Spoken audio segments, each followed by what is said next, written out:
Thanks for listening to Uncle Sam's Soccer Podcast, keeping you up to date with the latest in American soccer. And don't forget to subscribe.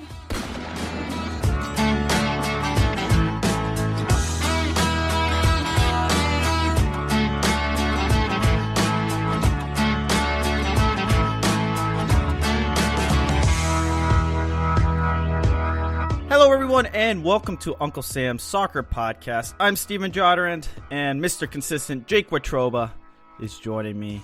On this week's edition of Uncle Sam's Soccer Podcast, we discuss MLS playoffs and U.S. men's national team. Arman Kafai calls in to talk about FC Dallas's managerial search as Oscar Pareja is set to make a move south of the border to Club Tijuana. Antoine Latran, U.S. soccer writer in French for Lucarne Opposee and host of Culture Soccer, helps us break down MLS playoffs and the latest news in the league. Lastly, Doug Mcintyre, reporter, U.S. men's national team insider for Yahoo Sports, calls in to talk everything U.S. men's national team. Go ahead and give us a 5-star rating because we are your premier soccer podcast in this great country. Give us a follow on the Graham at Uncle Sam Soccer Podcast, on the Twitter machine at Uncle Sam Soccer Pod. We love your feedback, comments, so continue to send them in. And don't forget, you can find the show on any major podcast platform. Let's get to today's show. How we doing, Jake? We're doing great. How are you doing? Doing great. It's been a really weird week regarding soccer because there's not much going on apart from, I guess, the national teams, obviously, but no MLS playoffs, nothing. There's really just, if you're following your team, your country, you know, good for you. Other than that, it's been a boring week. Yeah, not very many interesting storylines to be following this true. week, but we here at Uncle Sam's Soccer Podcast, we do our best to dig up some things, try to talk about some things that others might not be talking about. So I think we have a good show planned today with the lack of storylines going on in U.S. soccer right now. Jake, I'm really excited for our first guest. He's been on the show a couple of times before. It is the one and only Arman Kafai. He covers FC Dallas down in Dallas, Texas. You can follow him on the Twitter machine at Arman Kafai. Just kidding. What's up, Arman? Skipping out on the show again this week, huh? Yeah, I'm in Austin this weekend. There's no MLS playoffs, international break, school's out. I had to hit one of my favorite cities in Texas, and I guess support Austin FC, something like that. Anyway, it's a nice place, man. Yeah, big news dropped over the weekend, and you called me out of the blue, going like, "Do you see the news?" I was like, "What news?" Oscar Pareja is headed to Club Tijuana, and what are your initial thoughts on this? It's kind of weird. I'm not surprised. Maybe a lot of people, maybe the team, I think, surprised me. I think Xolos was a little unexpected, especially going to Liga MX. I mean, there was talk that Oscar would only leave FC Dallas, this quote unquote dream job. He only would leave for a U.S. men's national team or Colombia or a team back in Colombia. But I mean, I feel like it was a combination of things. I mean, he stayed here for 5 years now. He's built the organization. I think he thinks he's fulfilled everything. So why not try something new in Liga MX and build a team up in Xolos? Arman, why? I mean, I think you kind of just answered this, but why would Pareja leave now? I mean, I think it's a combination of things. I think first off, he wants a new challenge. I think. Sure, he's killed MLS, has won MLS Cup. I think at some point he's like, hey, man, a coach wants to advance like a player. I mean, Oscar mentioned it in his interviews. He always wants a player to advance. A player wants to go to Europe. He wants them to do that so they can advance in their career. It's no different for a coach. A coach wants to do that as well. I think also part of it, I wouldn't be surprised if part of it was, hey, I'm a little frustrated at how much we're spending. It's just pure speculation. But look, if you're gonna have your owner come out and say, "Hey, we want Michael Barrios to be a Joseph Martinez," come on, that's something where you're like, okay, as a coach, do you really want that? Do you really want to be, competing with a kind of budget roster most of your time? Sure, show us the most money, but they do invest. I mean, they brought in Fabian Castillo from Turkey, who used to play for FC Dallas. They have a solid team. They have been really good in Liga MX. I think they're currently in 15th place right now. But I mean, it's a combination of things. Like it's a combination of wanting a new challenge. I think it's a combination of, hey, like, if I can leave, I can leave. Now, Arman, why was Oscar Pareja pushed out? No, I don't think there's any way Oscar Pareja was pushed out. But then in that case, did the club push him out in the sense that because of what the club was doing in the lack of spending, the lack of even fan interest, was he getting bored? Was he getting tired of just the lack of, money for the squad that he said, you know what, hands up, I'm done, I got to get out of here? Like I said, wouldn't be surprised if that was the case, to be honest with you. I mean, you have to look at it. Dallas is one of two teams that doesn't have a millionaire, which I find that almost insane. They're reluctant to spend lots of money. They really want to push these homegrowns, and I think, quite frankly, I mean, part of it, I think, does have to do. I mean, many people say, hey, it's because he wants a new challenge, whatever. But I mean, you have your USL team coming up. That team that everyone wants to talk about. Oh wow, USL team will definitely complete FC Dallas's development thing as a whole. You have Aranguiz. Like, I feel like this is a little bit a surprise to the Hunts. I think you're right, Steven. I think there is some part of where he was a little pushed out because, look, Dallas doesn't spend money, and if you're not going to spend money, man, like why should he stay? There's no point if he's going to continue to get chastised for, hey, you're not playing the kids because he wants to win. Like, I can see why Oscar would get really frustrated in that instance. Arman, we talk about Oscar Pareja being one of the best coaches in MLS, and now with his departure to Tijuana, should FC Dallas fans be wary of the next few years for FC Dallas under a new manager? Well, I've been having an impression that's what you guys made. Oscar Pareja played up FC Dallas' team. They're not good individually. They're really not that good, dude. He played Maxi Rudy as a 9.5. Like, who does that? Maxi Rudy doesn't even play center attack, but he still utilized him and got honestly the best out of that team. I think that team has overachieved year in and year out. It's not like that team is set up with superstars to win. It's not like you have a Tata Martino and Atlanta United where you have some of the best players in the league. These guys are not the best players in the league, but under a cohesive system, they come out and play really well. I don't think the future at the moment right now is going to be good for at least the 2019 season. I think it's going to be a rough season for FC Dallas fans in 2019, especially without Oscar, especially depending on who they hire. I think it's going to be a really like a transition period. I don't think go with that big name hire, so I don't expect it to be an immediate, all right, 2019, we're going to go compete for playoffs. I think at that point, you're going to have to think about an actual rebuilding year where they're going to be not making that red line, not making the playoffs. So give us some names. Have you thought about names that you could see replace Oscar Pareja? One guy who I would be very interested to see is Luchi Gonzalez. He does all the academy stuff. He's on he heads the academy at FC Dallas, and you have to remember Oscar Pareja used to be the head of FC Dallas' academy before moving to Colorado and then moving back to FC Dallas. I wouldn't be surprised if he was a candidate out there. He's younger. I feel like he's kind of like that I guess is sexy. Not going to say a sexy pick, but he's not the conventional guy you'd pick. And I mean, if I'm FC Dallas, I'd go with him. You want to continue this model of, if I'm the Hunts, thinking as a Hunts, you want to go with this model of continuing, continuity with the homegrowns and, continue that development cycle. Why not go for a guy who's, again, been involved in the academy and, again, take the pressure off yourselves, take the pressure off you for 2019. Say, hey, we're probably not going to make the playoffs in 2019. We're developing talent. And this is where you can blow up the squad and just start playing younger players. You can start playing Paxton Pomacles. You can start playing Brandon Cervantes. You can start throwing in Jesus Ferreras.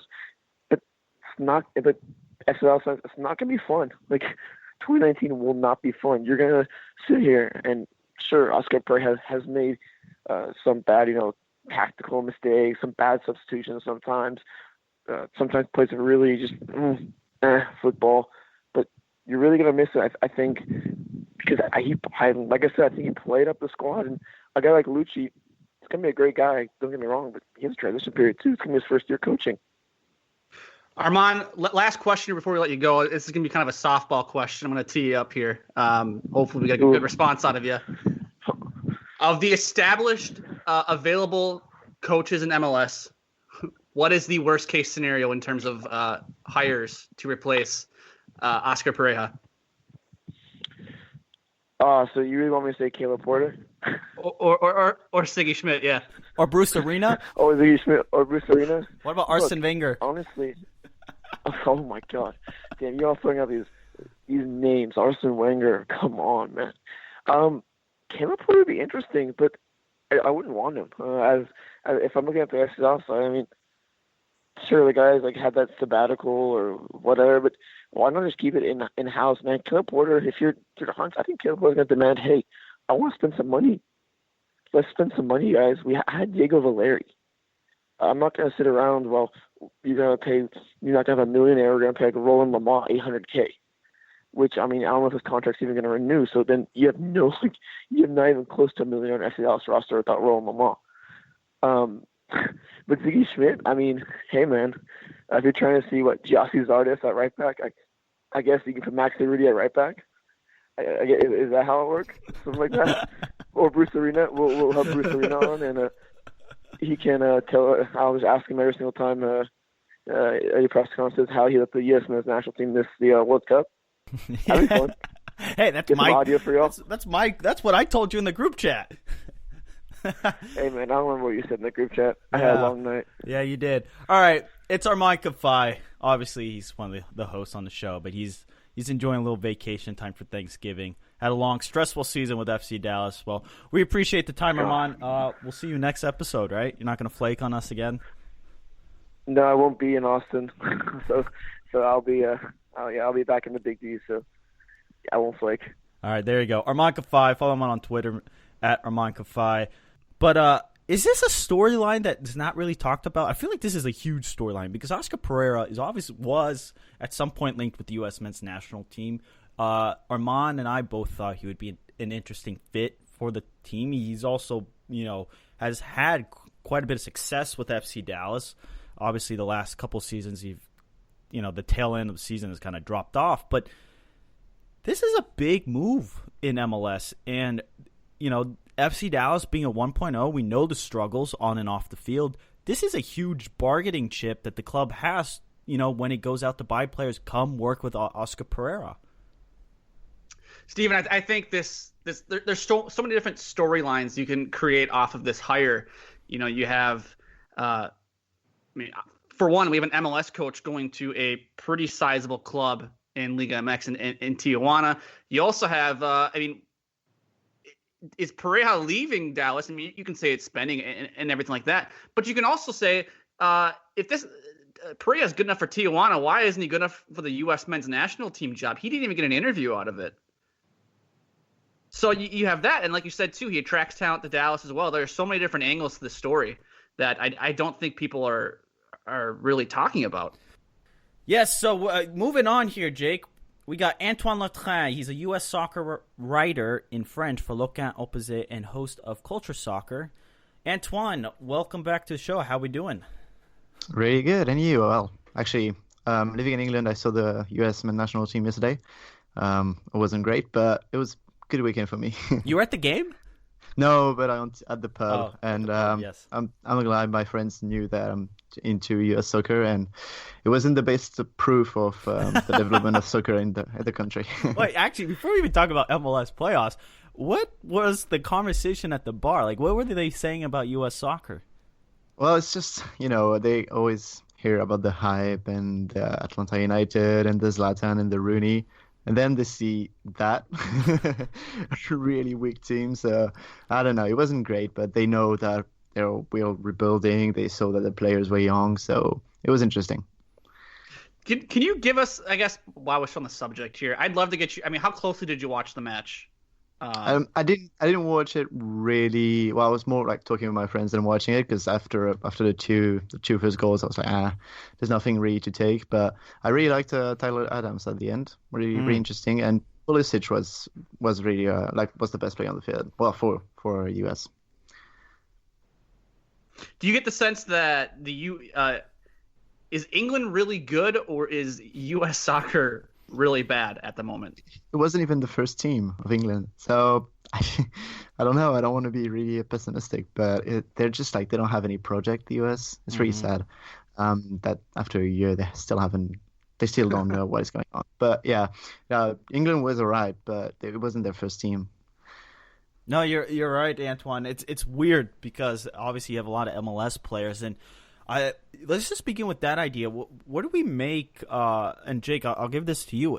Do we have a problem with the MLS players playing in these friendlies when they've got the conference finals coming up here next weekend? Yes and no. I think there's probably an understanding with some of these national teams that some of these players that are in MLS that are still they're playing for an MLS Cup final. I think there's an understanding with the national team that hey, these guys maybe shouldn't see the field as much as somebody else who's playing in a different league, whether that's in Mexico or Europe or wherever. So I don't have a problem with them being called in. Now, hey, if Dave Sarakin wants to play Tyler Adams a full 90 minutes, well then I think we got a problem there. Yeah, I agree with that, but I just think it's stupid if there's no real head coach and if just a friendly that doesn't have any consequence, you could just rest the MLS player. It doesn't really mind because it's not Craig Berhalter, it's just Dave Sarakin. So why didn't just rest all the MLS players? I don't really get it. I mean, I agree with you, Antoine. Wasn't it the case last year where they didn't call up any players for the U.S. men's national team and they left the MLS-based players that were still continuing in the playoffs at home? Yeah, I think it was the case. I couldn't really remember, but yeah, there was a moment where they didn't call in the MLS players. Yeah, I think it's a fascinating dynamic. Now, Antoine, a big talking point I've had a problem with is the fact that these playoffs are so long. I mean, you're talking a span of 35-something days here. I think it's even 40-something, depending on the year. But this weird international break just brings everything to an abrupt halt. And the momentum you had with the playoffs, the games, how do you expect these clubs to come back next weekend when you have Portland, KC, and Atlanta and Red Bulls playing? Well, I guess they will come back prepared. I'm not sure yet, but it would benefit some clubs more than others, I think. For example, the fact that Seattle had to play just after their first game in Portland where they had injuries was really bad luck for them. And I think some clubs, like for Kansas City, it would be good to have a bit of time to prepare against Portland. And for Portland, they don't have that dynamic. So I think it advantages some clubs more than others, but I don't blame the MLS because I don't blame MLS because they couldn't do otherwise. I mean, they couldn't just play during the international break, in my opinion. Antoine, I guess let's dive into playoff talk here. Can you give us your thoughts just on these conference finals matchups? I mean, who do you like? Who don't you like? Who do you see moving on? Any surprises from the previous round as we look towards the conference finals? My bracket was Seattle and DC United in final. Hey, that's what I had. Oh well, it didn't go. Nope. Obviously, I'm a Thunder fan, so I was really disappointed. But it was a beautiful match against the Timbers, and I must say the Timbers really surprised me. But I still think Kansas City has the edge. They're a really, really good team, really organized. And on the other side, I think Atlanta Red Bull is kind of final. It's not like a surprise to say that. I think everyone kind of thinks the same. But these two teams such in a good form. They play such a beautiful football. I mean, the 3-0 against Columbus was such a surprise for me. I genuinely thought the Red Bulls wouldn't go through. So yeah, no, really two beautiful matches. I can't wait to see Atlanta Red Bull. It's going to be amazing. And I think Atlanta has the edge. They've been playing incredibly well. I don't know what you think, but Atlanta for me will probably be the next champion. You think Atlanta? I don't know. Arman obviously is not on the show, but his big talking points how good Red Bulls have been and how underrated they have. Actually, the funny thing is I was doing some stuff for the show and going through some older clips, and this was at the MLS midpoint, and Jake, you saw the clip. Arman was all about the Red Bulls then. So Arman's been on the Red Bulls forever, so nobody can call him out for, this hot take last minute.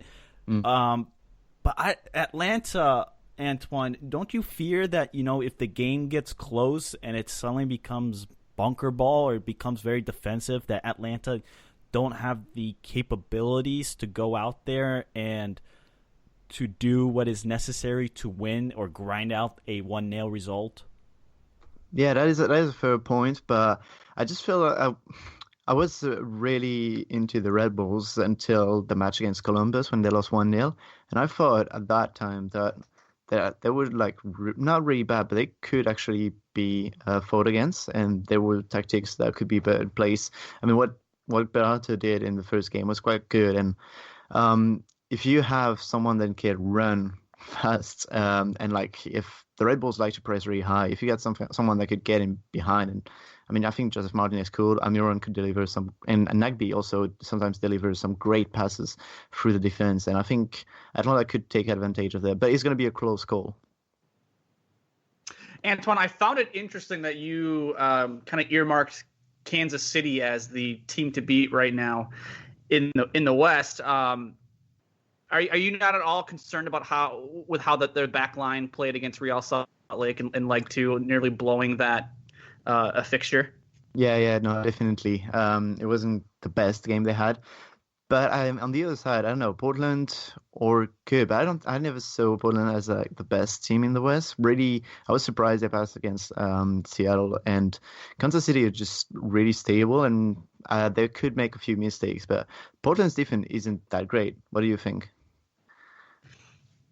I think it's better than Kansas City. I mean, I don't know. I guess recency bias. It to me, it just looks like Kansas City really struggled to deal with the Real Salt Lake team. That, for one, I'm not sure if you've been listening recently, but for some reason, anytime I say some team's going to lose or they're not going to advance very far, they end up winning and go in advancing beyond what I think. So I didn't think very highly of Real Salt Lake coming into the playoffs, and when they're able to almost get a result on the road in a do or die match, I think that is somewhat concerning if you are an SKC game. And on the flip side of the coin, I thought a team like the Portland Timbers in that second leg of the Seattle playoff matchup, I thought they showed a lot of resolve and a lot of grit and determination to, every time Seattle punched them in the mouth, they punched right back and they got back up. And I mean, case in point, most of the team didn't even know that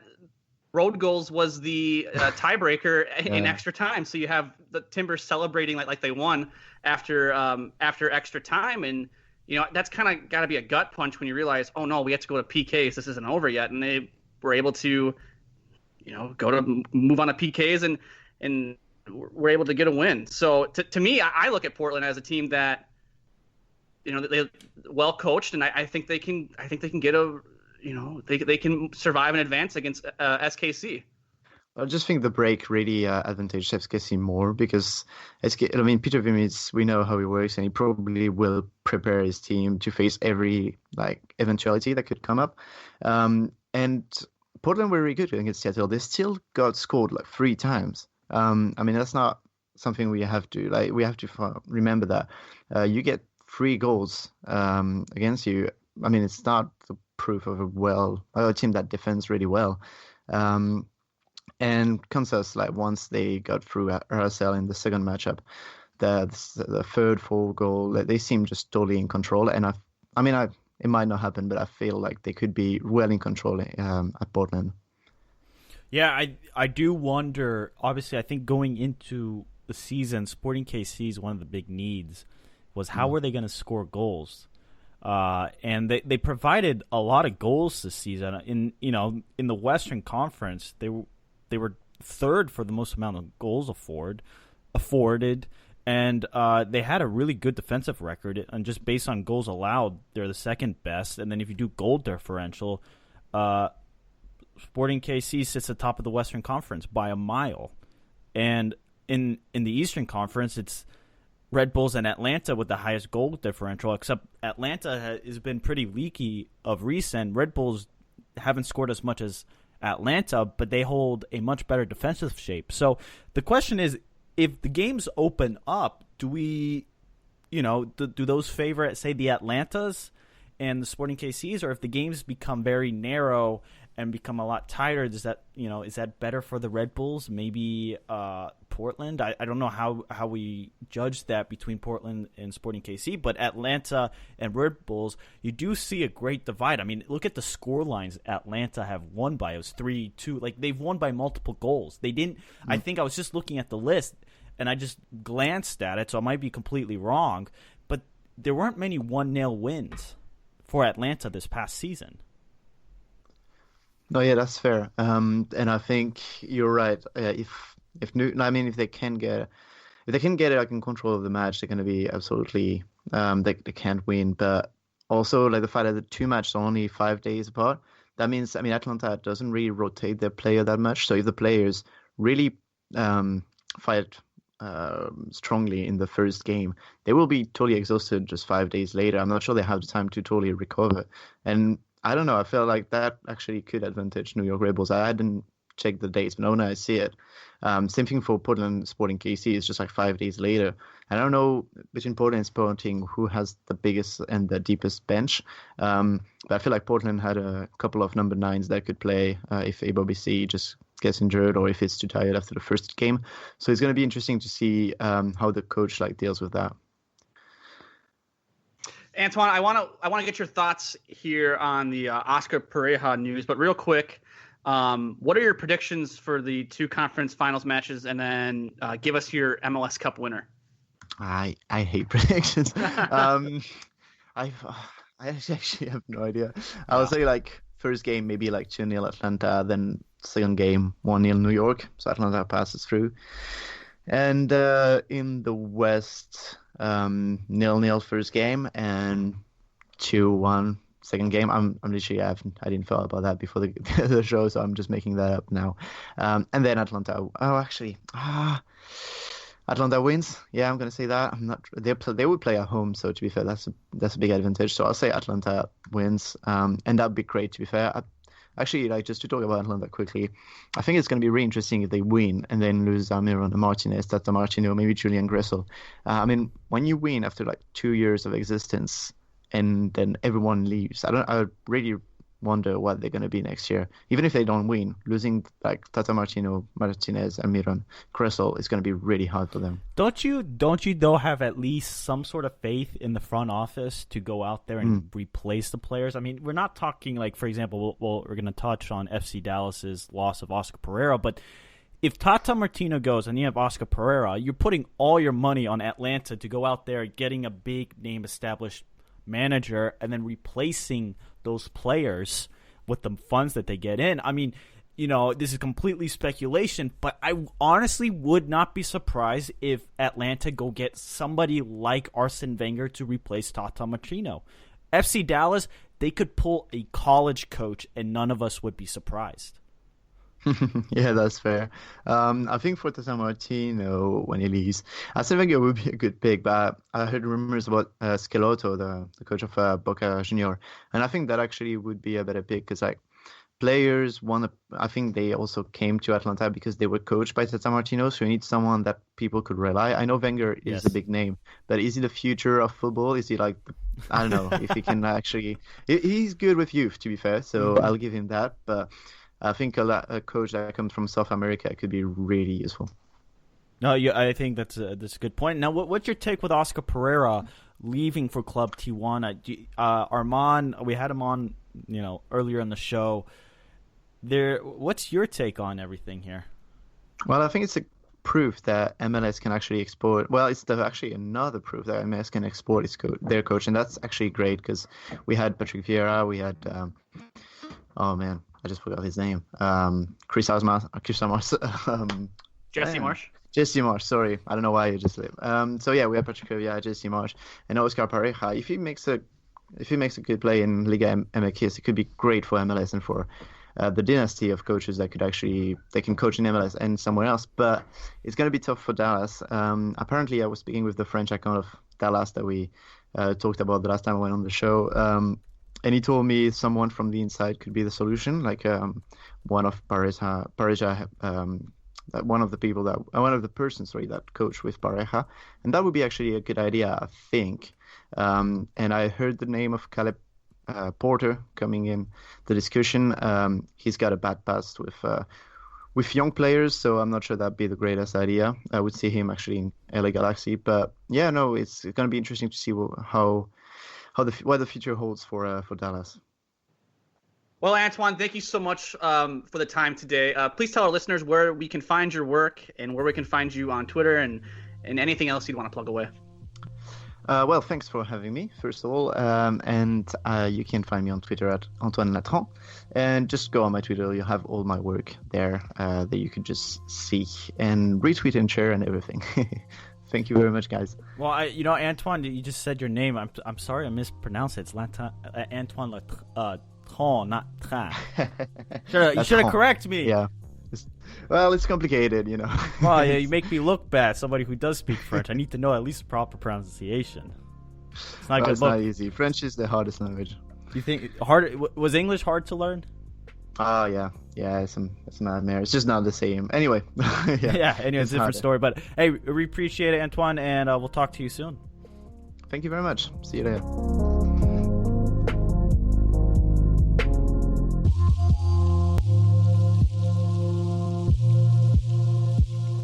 The MLS playoffs, it's hard to talk about them. I don't know why, Jake, but it's hard to talk about the matchup on the field because it's so unpredictable. It genuinely is. And I think it makes it difficult because you have over 2 legs, and we know the home and away splits for MLS. Now, in the playoffs, it seems like the away team, typically has the advantage. We see it in the opening rounds here the last several years, especially that, I guess, wild card game and the 1-game playoff. It's like the road team has this huge advantage. And how many road teams won this year?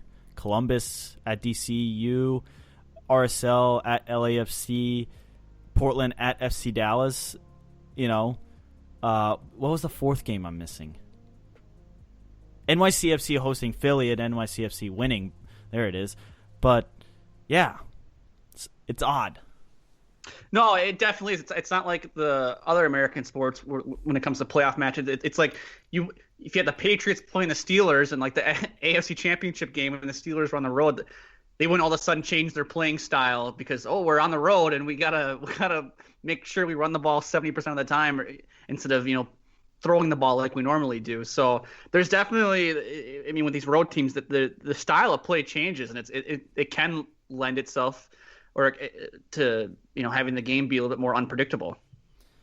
No doubt, and I think it's an unpredictability of a fascinating, fun, wild game where you have score lines. The most, I think, famous matchup would be Toronto-Montreal, where you had, I don't know what the final aggregate was, like 7-5. Maybe I'm completely drawing a blank there. Or you can get really sloppy 1-0 through the 2 legs, and it's just the most boring, mundane thing you could possibly watch on television. Nap football, Definitely nap football, Arman Kafai's favorite. No, I agree. That's kind of what the playoffs are all about, though. As fans, we want a little bit of unpredictability. It kind of gets boring when you know what the result's going to be or who's going to advance and who's going to be going home.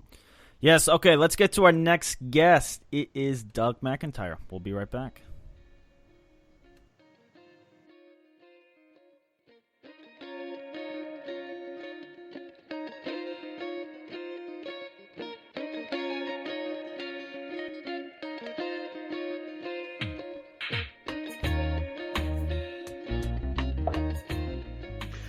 Joining us now on the show is reporter and U.S. men's national team insider for Yahoo Sports. It's Doug Mcintyre. You can follow Doug on Twitter @ByDougMcIntyre. Doug, how you doing today? Doing well, Jake. Thanks for having me on. Doug, let's jump right in. And this U.S. men's national team coaching search is at day 400 plus. I forget what exactly day it is. But are we getting somewhere closer? The rumor is supposedly, Berhalter being the front runner, but are we just waiting to get through these international games and then U.S. Soccer will announce their man or woman, whoever it is? Yeah, I think so. Guys. I do think it's going to be Greg Berhalter. There's absolutely no reason to think it's not at this point based on the reporting I've done, the reporting my colleagues have done. So certainly seems like Berhalter's the guy. And I think that it was always unlikely that we were going to get an announcement while the team is over in Europe. Just from a logistical point of view, I don't think that makes a lot of sense. And with Thanksgiving coming up next week, I wouldn't expect it at the end of next week. U.S. plays against Italy on Tuesday, and then Thanksgiving is obviously on Thursday. So I think realistically, the earliest we could see an announcement would be the following week. I believe that's the week of the November 26th. But it wouldn't surprise me if it even stretched into the first week of December. But I do think by the time MLS Cup rolls around on December 8th, there will be a new U.S. coach in place. And again, I think that it's going to be Greg Berhalter. So I think we're getting close. Finally. Doug, why did it take this long? Do you have any inside information on why it took over a year for U.S. Soccer to land on Greg Berhalter? Doesn't that seem a little ridiculous to take over 400 days to name an MLS coach as the head man of U.S. Soccer? Yeah, I mean, I don't disagree. I think you're right. I think that's a valid criticism of U.S. Soccer. I've said this before, going back to this summer. There's a number of practical reasons, and people can, agree or not, but there were a bunch of practical reasons why this couldn't be done earlier. And, if you want to say, well, why did Berhalter even coach the Crew in 2018? He could have been hired last offseason and gotten in already. Well, the question is, who would have made that decision at the time? U.S. Soccer was obviously thrown into turmoil when the U.S. team didn't qualify for the World Cup, and we saw some repercussions because of that happening. I mean, first and foremost was Sunil Gulati, the president of U.S. Soccer, deciding not to run again. So I don't think anybody wanted Sunil to be picking the next coach on his way out the door. I think everyone that follows U.S. Soccer could agree that that's not a good idea, especially after, it was Sunil's decision to hire Jurgen Klinsmann. It was Sunil's decision, along with Dan Flynn and the U.S. Soccer Board, to retain Klinsmann, to re-sign him before the 2014 World Cup even happened, to another 4-year contract extension. And they held on to him too long. They probably should have gotten rid of Jurgen earlier than they did. And the result was that, they didn't qualify for the World Cup in the end. Obviously can't lay that all at the feet of Klinsmann. Bruce Arena had 8 games out of 10 in the Hex to get the job done, but wasn't able to dig the team out of the hole of losing the first 2 games in the Hex. So I think there was a lot of things that happened after that. So you have a presidential election that's contested. That vote didn't come down until February when Carlos Cordero took over as the president of U.S. Soccer. And the first priority at that point, with the next World Cup 4.5 years away, was not to name a coach for the national team. It was to get the bid for the 2026 World Cup, the joint bids between the United States, Canada, and Mexico, to secure that. I think, that was the right decision. I think that is something that is going to be an important part of the legacy of U.S. Soccer going forward. A great way, the best way, I think, to take soccer in the United States to the next level, to have that tournament. I think that's going to be a game changer. It's going to change the sport in North America for many, many years to come. So after that, then there was a U.S. men's national team GM search. So before the coach was hired, they wanted to pick a GM. That process took probably longer than it needed to. It wasn't ideal. Ernie Stewart, the guy they settled on, was under contract with the Philadelphia Union. So even when they decided that he was their guy, and they hired him, he wasn't able to start immediately. He didn't start until August 1st, which was almost 2 months after it was announced that he was going to be taking over in that role. So those are some of the practical reasons why it's taken that long. I mean, you can argue that it shouldn't have taken from August 1st to December, whatever, late December, or late November, early December, when we're anticipating this announcement. I think that's fair. And the part for me, more than the length that it's taken to actually settle on someone, and again, certainly seems like Berhalter is that guy, is there's an awful lot of candidates that I think everyone would have thought were obvious candidates that not only were not formally interviewed for this position, but were not contacted at all, even informally, to see what their interest would be, to hear their thoughts on what should happen with the U.S. national team going forward. So that to me is a bit concerning. U.S. Soccer's, they're not confirming anything when we ask. And I think that's problematic. And I've said to the folks at U.S. Soccer, look, when announcements made, we need to have some idea of how this search went down.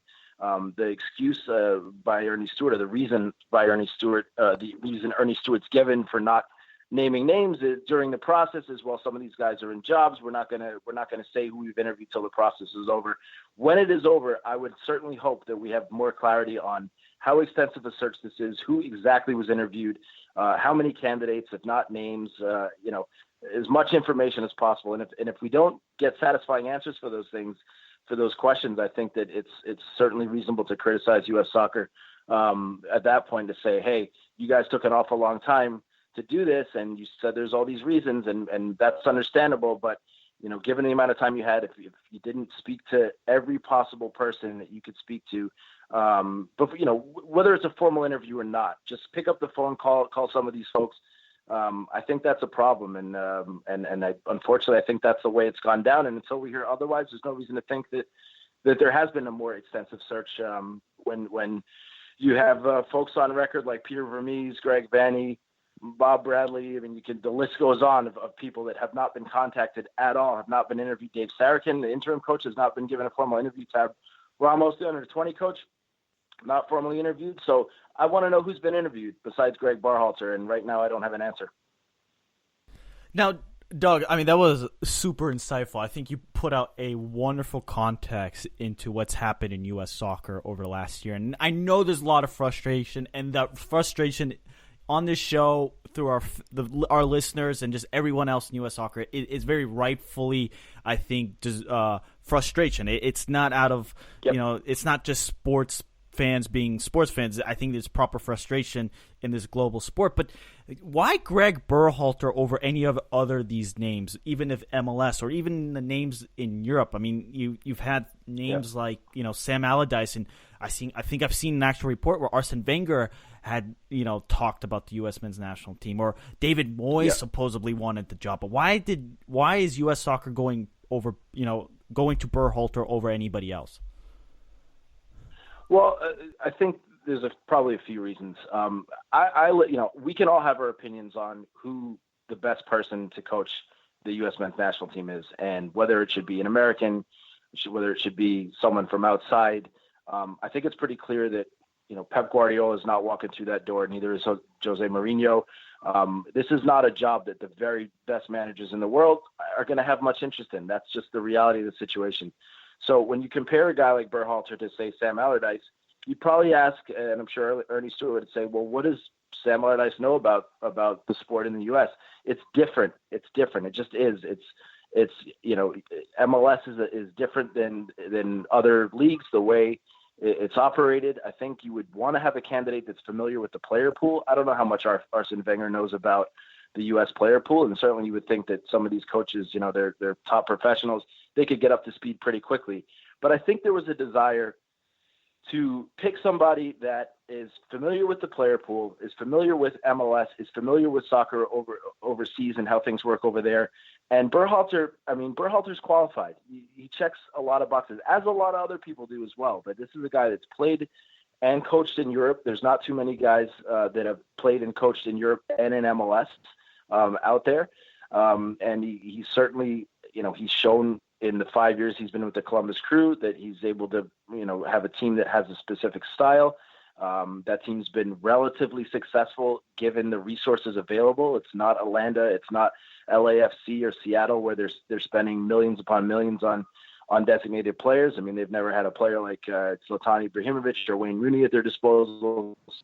So, I don't think the question is whether Greg Berhalter's not qualified or not. I think he is qualified. He is. This is a guy that played for the national team for a number of years. Everyone that speaks about him speaks highly of him. And I listen to, again, we can have our opinions, but I look at people, as a reporter, I like to talk to people that know more than I do. And two conversations come to mind. I spoke to Brad Friedel and Steve Cherundolo. These are arguably the two most decorated American players to ever play in Europe. Brad Friedel still has the record for consecutive appearances in the Premier League. I don't know that record will ever be beaten. It's ridiculous, something 300-400 games. Steve Cherundolo, 15 years with Hanover in the Bundesliga in Germany. Both terrific servants for the U.S. men's national team over the years. And both of those guys, in talking to them, said, I think it probably should be an American guy, just because soccer in the United States is unique. It's not like anywhere else. And you don't want someone, certainly someone can get up to speed, but you don't want someone coming in and having to figure out how MLS works. That doesn't make a lot of sense. There's qualified candidates, and both those guys mentioned, other guys that would be qualified. I think Peter Vermees certainly would have been a qualified candidate. Again, I think it's crazy if U.S. Soccer hasn't had a formal conversation with him. And there's certainly lots of other guys as well that would have checked those boxes. Guys like Tata Martino or Juan Carlos Osorio, guys that I think would bring some perspective from having coached and worked outside the United States, but also in it. I mean, Tata obviously has coached Atlanta for the last couple of years. Juan Carlos Osorio, former coach of the Mexican national team, coached in MLS and has a lot of ties to the United States. So, I think those sorts of candidates made more sense than someone like Arsene Wenger or Sam Allardyce or David Moyes. But I don't think you can argue that Greg Berhalter's not qualified. I just, again, I think that you want to make sure you're leaving no stone unturned. And unfortunately, if those answers that we get whenever Greg Berhalter's announced aren't satisfying, that's going to be a check against Berhalter through no fault of his own. And I find that unfortunate, because if he's the guy, he should come in with the support of everyone. Everyone should say, look, this is why we picked him. This is why he's the best guy. And if there's questions saying, hey, maybe you don't know if he was the right person or not because you didn't talk to everybody, that's really unfair to him. So again, I really hope those answers are satisfying, but until we get them, the jury's going to remain out. Doug, I wanted to run a quote by you from Christian Pulisic following the 3-0 defeat to England earlier this week. Pulisic, when questioned after the match, said, "It's tough. Dave's doing what he can. Obviously, he wants to win these games too, just like we do. But yeah, it's going to help a lot once we get a permanent head coach moving forward. A guy with a real plan, a style of how we want to play, like I said before. And yeah, it's going to help us a lot." Yep. Are the players growing frustrated? I think so. I mean, I'm the one that asked that question, and certainly they were frustrated after losing 3-0 to England. I think so. I mean, I wrote a couple months ago that, in a funny way, by accident, Dave Sarakin's been a good guy to welcome in this new generation of young talent for a lot of reasons. I think if there was a permanent coach right away, they might not have been as comfortable, might not have been able to play as freely as they have been able. The integration might not have been quite as smooth. And again, complete accident. The only reason Dave Sarakin was there is because he was already under contract as Bruce Arena's former assistant when Arena resigned in the wake of the qualifying failure. And I think he has done a good job. But, even when he was named as the interim coach, it was for one game originally, for that Portugal game, the first game last November after they failed to qualify. And he's been extended a couple times since then, or at least once since then. So it's not like U.S. Soccer said, all right, Dave, you have a year with this team before we name a permanent manager and, develop some sort of plan. He hasn't even had any guarantee or any reason to even think long-term and try to implement anything, that would be sort of uniform and or, develop a style of play or anything like that. He's basically just been a placeholder. And I think that you saw some of the results earlier this year. There were some fairly decent performances. You look at, the draw in France. I think that's an obvious one right before the World Cup. That's against a full strength French team. You even look at a game like the Colombia match where the U.S. was thoroughly outplayed in that match, but there were some positive moments. They scored 2 goals against a very good team. Again, that was almost a full strength Colombian side. And they had a lead in the second half of that match. They lost, deservedly so, but that's not a result that you would be crazy to expect if it was a full-strength U.S. team, and this hasn't been. It's been an under-24 team. Christian Pulisic has basically not been on the squad for a year. This was only his second match, the match against England, in the last 13 months. So you look at that and say, you know what, all things considered, not terrible. But I think now, as we get into more than a year with an interim coach, the lack of direction is manifesting itself on the field. Certainly did in that game against England. The players want to know where they're going to, where they're going to be getting the message from, what the message is, who they need to impress. They're ready to get on with it. It's been dragged out too long. There needs to be a new manager in place. I think there is going to be one starting in January, but it's clear that these players are eager for a new voice, some closure, some direction. They want to know what's going to happen like everyone else does, and I think that we saw that in the England game. I mean, I was surprised they didn't, with the number of top quality opponents the U.S. has played this year, Brazil, Colombia, France, they're going to play England on Tuesday. They're going to play Italy on Tuesday. They just played England. I was surprised they didn't have a match like that where really they just didn't play well at all and were really played off the field and dominated from start to finish. And it finally happened against England, and could certainly happen against an opponent with the quality of Italy on Tuesday. And it's, Dave's done a good job. It's been okay so far, but I think that result showed that everyone is ready to move on, the players included. Doug, I know you got to get out of here, so the final question. Big news over the weekend was Chelsea's link with Christian Pulisic, and I saw one number in U.S. dollars of somewhere around $90 million. What's your comments on the transfer? Did you ask Christian about wanting to make a move to London? Well, I didn't have to, because the British press really took care of that. Every question that he got just about from a member of the British press was about, does he want to play in the Premier League? Is he open to that? He's been linked to a number of teams. Obviously, we've seen Tottenham, we've seen Liverpool in the past, now Chelsea. He's sick answering those questions. He's under contract for another couple of years with Dortmund.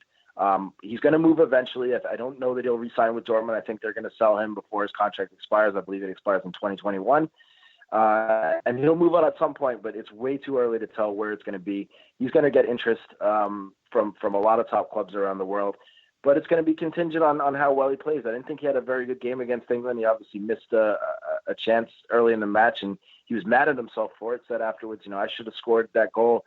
Maybe the game would have turned out differently. It was 0-0 at the time, and 2 minutes later, England goes up, 2-0. I mean, literally, they went up the other end and scored, and then added the second one, and the game was over in the 27th minute. So, I don't think he's going to stay at Dortmund long term. It was very interesting that he didn't play against Bayern Munich. Dortmund's having a terrific season, first place in Germany, and they played their arch rival, Bayern Munich, the team that basically wins that league just about every year. And he didn't play in that match. So I think that raised some eyebrows. I asked him if, there was any lingering injury issues. He'd had some earlier this season. It's limited him in terms of how much playing time he's gotten with Dortmund. And he said, no, I'm 100%.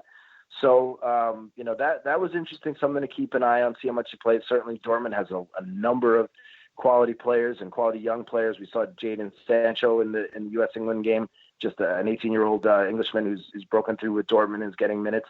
But Pulisic's a quality player. He's going to continue to garner interest, and at some point, I think he'll move to the Premier League. What team it is, I have no idea. But certainly all the top clubs, the teams that can afford him, he'll go for a lot of money. I don't know if it's going to be 90 million, if it's more or less than 100 million. But I do think it'll be somewhere in that range, and there's not that many teams in the world that can afford to pay that kind of money. So I do think that when he moves on, it'll be to a top club, but he's going to have to continue to perform for Dortmund, and right now he needs to fight his way and get back into that team. So that's the first order of business, and then we'll see where he ends up down the road.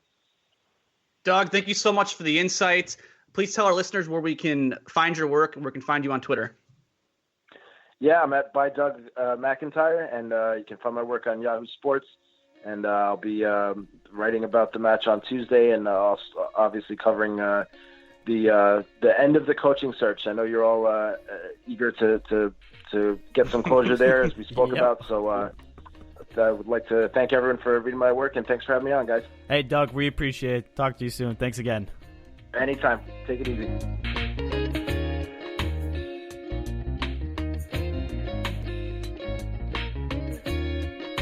Wow, that was in depth, Jake, to say the least. No, there was a lot of good insight provided there by Doug. I mean, he highlighted a lot of things that I had never thought of in regards to why it's taken so long for the U.S. to fill the head coaching void with the men's national team.